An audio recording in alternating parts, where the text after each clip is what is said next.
Right now, Prosper Australia says just over 100,000 Melbourne homes are sitting empty or underused, including 31,890 that used absolute zero water for an entire calendar year.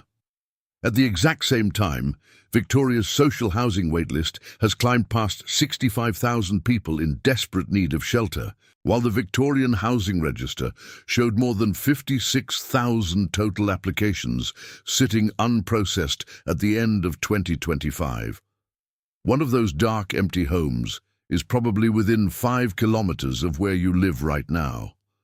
And by the end of this video, you will know exactly which specific tax settings make this profitable. Why Melbourne is uniquely exposed to this crisis, because Victoria's land tax threshold starts at just $50,000, while New South Wales does not kick in until $1,075,000, and exactly what that means for your weekly rent, your local suburb, and your property value.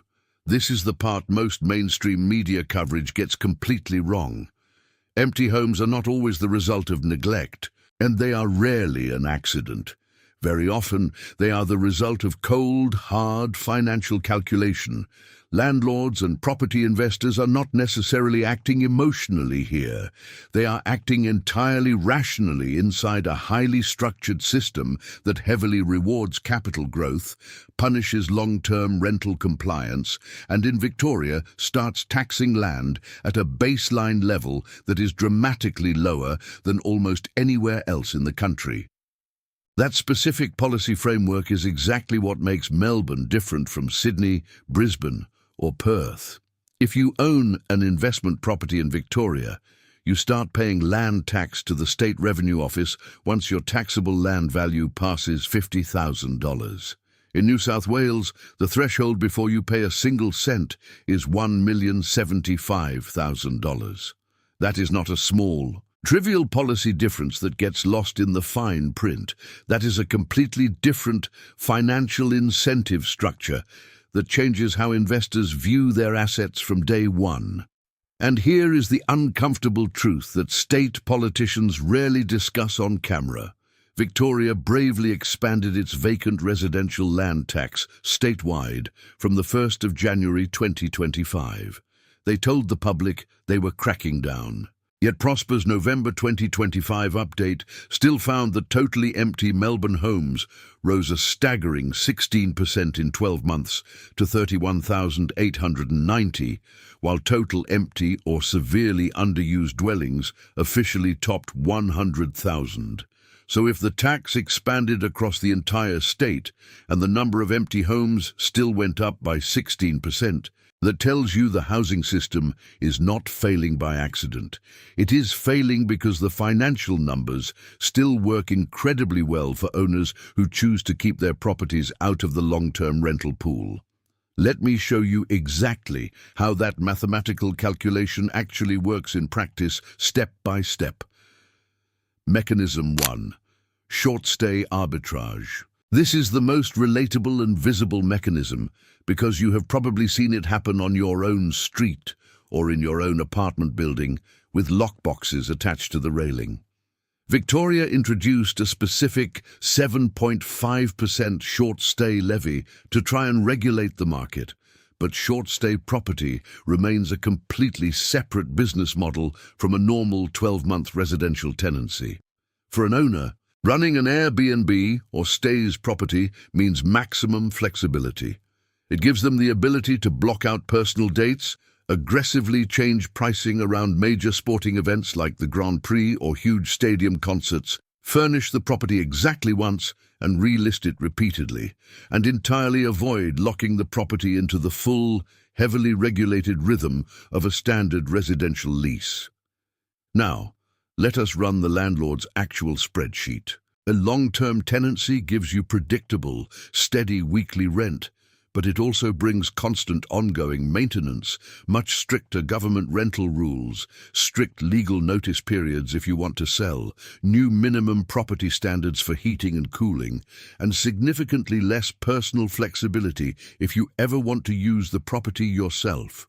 A short-stay listing gives you far less certainty week to week, but far more ultimate control over your million-dollar asset. And for a growing number of wealthy owners, absolute control is worth much more than consistent year-round occupancy. That is exactly why a house or apartment can look completely empty to a frustrated neighbor for weeks at a time and still make perfect financial sense to the owner. They are successfully capturing peak weekend rates and holiday premiums that totally offset the empty weekdays. And that is just the first reason. The second one is even more deliberate and baked into the state budget. Mechanism 2.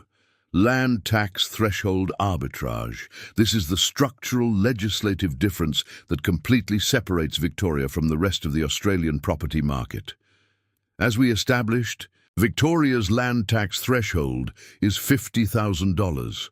New South Wales is $1,075,000. Let us look at a real-world example. On an individual holding $800,000 in taxable land value, Victoria's annual land tax bill is approximately $3,660. In New South Wales, that exact same land value is still entirely under the state threshold, so the annual land tax is exactly zero. That means a Melbourne investor is often carrying a substantial tax bill imposed by the government before they even think about paying for landlord insurance, owners' corporation fees, rising mortgage interest rates, property management fees, or general wear and tear repairs. So what happens when the holding costs get that high right out of the gate? Some owners sit down, look at the math, and decide that if the tax is unavoidable anyway, the better financial move is not to try and maximize their rental yield. It is to minimize tenant hassle, minimize property damage, and simply hold the asset purely for long-term capital growth. In other words, the extraordinarily low threshold does not just raise billions in revenue for a heavily indebted state government. It actively changes fundamental investor behavior on the ground. And when state policy makes the traditional rental equation significantly less attractive and far more administratively burdensome, some owners do not panic and sell their assets. They simply stop renting the property out altogether. They absorb the cost to protect the asset. And the third mechanism is the one that really exposes why this is happening on such a massive citywide scale. Mechanism 3. The capital gains blank check strategy. This is the most shocking part of the modern property market because it is mathematically so simple and so incredibly powerful. On a standard $1.2 million Melbourne property, every single 1% rise in overall value equals exactly $12,000 in untaxed, unrealized wealth generated for the owner. A standard 5% annual capital gain on that same property is $60,000. That is more than many people earn working full-time for a whole year. That means a property owner who genuinely believes their specific suburb will keep appreciating can look at providing shelter and collecting weekly rent as completely optional, not essential. The property is literally earning a full-time wage just by sitting there existing in a rising market. Prosper's latest detailed update found that Melbourne added 4,482 more completely empty homes over the previous year, even while total new dwelling stock grew by 41,265 across the city. That is the absolute, undeniable giveaway that something is deeply wrong with the structure of the market. If overall housing supply is successfully increasing through new construction, but empty, unused stock is also increasing at the exact same time, a highly significant slice of property owners are clearly treating housing as an appreciating financial asset first and a basic human shelter second. This is where the word deliberately matters so much when we talk about this crisis. We have to be fair. Not every single empty home is deliberate or malicious. Some properties are genuinely tied up in lengthy legal probate after a family death, undergoing major structural renovations, or are legitimately in transition between long-term occupants moving in and out. But 31,890 homes with absolutely zero water use across a full 365 days is not a normal, acceptable level of market friction. That is a deliberate, calculated financial pattern executed by thousands of individuals. And once a property owner decides the real, meaningful return on their million-dollar investment is capital growth rather than rental yield, the human tenant simply becomes wear and tear, a potential legal tribunal risk, an annoying compliance cost, and severely reduced flexibility when it is time to sell. And that takes us directly to the government's attempt to fix it. Mechanism 4. Mechanism 4, the 6-month vacant residential land tax gap. Victoria's vacant residential land tax now theoretically applies statewide if a home is vacant for more than 6 months in the preceding calendar year. The rate deliberately escalates to punish long-term vacancy, moving from 1% of the property's capital improved value in the first year to 2% in the second year, and a massive 3% in the third consecutive year. On paper, when read in a strong political press release, that sounds incredibly aggressive and highly punitive to investors. It sounds like the government is taking total control. But Prosper's data methodology is actually far tougher and far more accurate than the tax system's practical, everyday effect. Prosper classifies a home as completely empty when it uses exactly 0 liters of water per day over a full calendar year. They classify a home as underused when it uses between 0 and 50 liters a day, based on incredibly hard, undeniable water meter data gathered across Melbourne's 3 major water retailers and 233 distinct postcodes. That is exactly how Prosper gets to the massive, undeniable figure of more than 100,000 empty or underused homes sitting in the middle of a housing crisis. The government tax, by contrast, is targeted only at homes vacant for more than 6 total months, and it relies incredibly heavily on an honor system of self-reporting by the owners themselves, alongside a highly complex web of legal exemptions. This leaves massive gaping room for properties to sit quietly outside the long-term rental market. An owner might use it occasionally for family, or short stay at just enough days to cross the threshold, without necessarily being caught in the tax net in the same way the water meters catch them. That is why the big surprise insight in this whole story is not that Victoria bravely expanded the tax to cover the whole state. The real shock is that the expansion has clearly not worked yet, because after the statewide expansion was proudly announced and implemented by the government, totally empty homes still rose by a massive 16% in a single year. And that leads us to the final and absolutely most important mechanism driving this entire crisis. Mechanism 5. Policy that looks tough on the evening news, but does not actually change the core financial incentive of the wealthy. This is the most systemic, deeply rooted problem of all. Victoria now officially has a statewide vacant residential land tax, escalating penalty rates for repeat vacancy, and absolutely some of the toughest, most highly regulated pro-tenant rental compliance settings in the entire country. Yet despite all of these massive political interventions, the empty home count still went up. The dark windows across the city multiplied. That tells you with absolute undeniable certainty that the core problem is not awareness. The problem is the fundamental hierarchy of financial incentives in the Australian property market.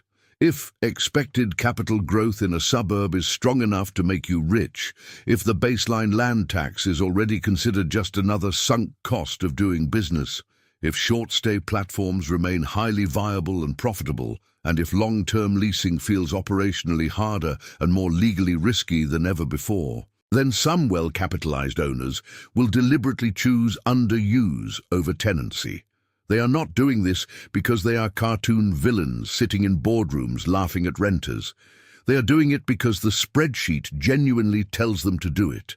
The maths absolutely supports the vacancy. Do you see the grand pattern now? Whether it is short-stay flexibility, land tax threshold arbitrage, pure capital gain strategy, or the weak practical bite of the government vacancy tax, every single one of these mechanisms has one vital thing in common. They are all completely legal under current law, all highly deliberate, and largely invisible to the average hard-working renter who is forced to pay a huge weekly rent for a small, aging apartment. This is not just a housing crisis that happened by accident. It is a housing choice made by market design. So what does this actually mean for you on the ground, whether you are trying to rent, buy, or invest? First, where exactly are these ghost homes concentrated across the city? Prosper-linked reporting clearly shows Melbourne's worst concentrations are heavily clustered around high-density inner-city apartment precincts.